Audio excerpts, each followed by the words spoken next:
আপনারা জানেন আজকে বাংলাদেশে একজন আলোচিত সাংবাদিক মোজাম্মেল হক বাবু এবং আরেকজন আলোচিত ব্যক্তি শাহরিয়ার কবির, এই দুজনকে বিজ্ঞ আদালতে রমনা থানা একটি হত্যা মামলায় আদালতে উপস্থাপিত করা হয়।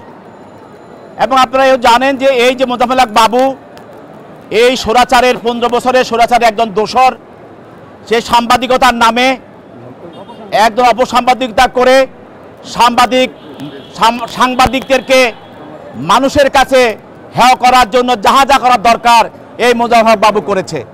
এবং সেই সরকারের প্রত্যেকটা স্বৈরাচারী কার্যক্রমের সঙ্গে জড়িত এবং শেখ হাসিনা সরকারকে স্বৈরাচারের বানানোর পিছনে এই মোজাম্মেল হক বাবু সহ সবাই জড়িত।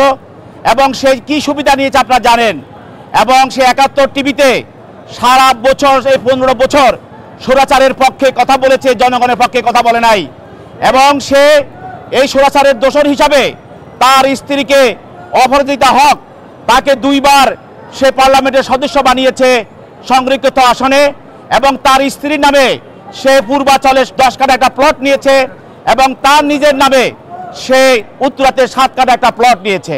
এবং আপনারাও দেখেছেন প্রত্যেকটি সাংবাদিক সম্মেলনে এই মোজাম্মেল হক বাবু স্বৈরাচারের পক্ষে জনগণের বিরুদ্ধে কথা বলে। এবং আরেকজন লোক যে শাহরিয়ার কবির, এই সে যখন আওয়ামী লীগ ক্ষমতা থাকে সে যখন দেশে থাকে, আর আওয়ামী লীগ যখন ক্ষমতা থাকে না তখন দেশের বাইরে চলে যায়।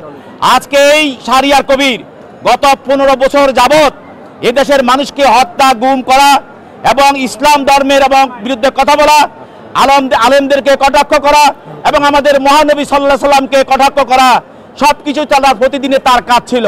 এবং সেইভাবে একজন নাস্তিক হিসাবে, ইসলাম বিদ্বেষী হিসাবে সেই স্বৈরাচারী হাসিনাকে সে সহযোগিতা করেছে। এই দুইজন আসামিকে বিজ্ঞ আদালতে তদন্ত কর্মকর্তা উপস্থাপিত করেন এবং করেন একটি হত্যা মামলায়, যে হত্যা মামলাটা হয়েছিল শান্তিনগরের মোড়ে। সেখানে লিজা আক্তার নামে একজন আন্দোলনকারী, ছাত্র জনতার আন্দোলনকারী সে নিহত হয়। এই নিহত গুলিবিদ্ধ হয়ে নিহত হয়। এই নিহত হওয়ার পিছনে এই দুইজন আসামি প্রাথমিক অবস্থায় তদন্তকারী কর্মকর্তা তাদের জড়িত থাকার বিষয়টা নিশ্চিত করেন এবং নিশ্চিত করার পরে তাদেরকে জিজ্ঞাসাবাদ করার জন্য এই হত্যার পিছনে আর কারা কারা জড়িত আছে এবং এই ইন্ধনদাতা কারা আছে, হুকুমদাতারা কারা আছে, নির্দেশদাতা কারা আছে এবং কাদের কারণে এই হত্যা সংঘটিত হয়েছে, এই সব বিষয়গুলিকে আর সামনে আনার জন্য, তদন্ত করার জন্য তদন্ত কর্মকর্তা 10 দিনের রিমান্ড প্রার্থনা করেন। আসামি পক্ষে আইনজীবীরাও সেখানে ওকালতনামা দিয়ে তাদের এই রিমান্ডের বিরুদ্ধে এবং জামিনের জন্য প্রার্থনা করেন। বিজ্ঞ আদালত উভয় পক্ষের শুনানি অন্তে এই আসামিদ্বয়ের বিরুদ্ধে 7 দিনের রিমান্ড মঞ্জুর করেন। একজন আসামি আপনারা জানেন শ্যামল দত্ত, তাকে আরেকটি মামলায়, সেটা হলো বাসান্তেক একটি হত্যা মামলায় তাকে আদালতে উপস্থাপিত করা হয়।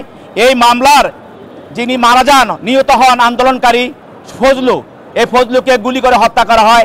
এই মামলায় শ্যামল দত্তকে এজাহারভুক্ত আসামি হিসাবে আজকে আদালতে উপস্থাপন করা হয়। শ্যামল দত্ত আপনারা জানেন যে সে সাংবাদিকদের নামে শেখ হাসিনার প্রত্যেকটি গণভবনে প্রেস কনফারেন্সে সে সাংবাদিকদের লিস্ট তৈরি করত এবং কারা কারা সেখানে থাকবে সে নির্ধারিত করে দিত।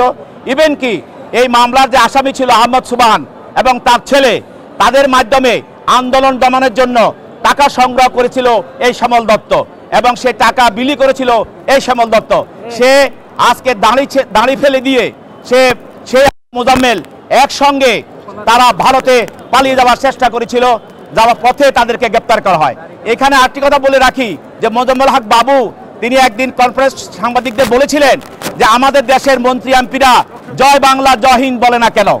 যে ভারতের মন্ত্রীরা জয় বাংলা জয় হিন্দ বলে, তাহলে আমাদের দেশের এমপি মন্ত্রীরা জয় হিন্দ বলতে বাধা কোথায়? এই হলো এই দেশে একটি পরদেশের এজেন্ট এবং এছাড়া এই দেশের থেকে পরদেশের তারা এজেন্ট হিসাবে তারা এখানে কাজ করেছে। অতএব এই মামলায়ও বিজ্ঞ আদালত উভয় পক্ষের শুনানি অন্তে শ্যামলের বিরুদ্ধে 7 দিনের রিমান্ড মঞ্জুর করেন।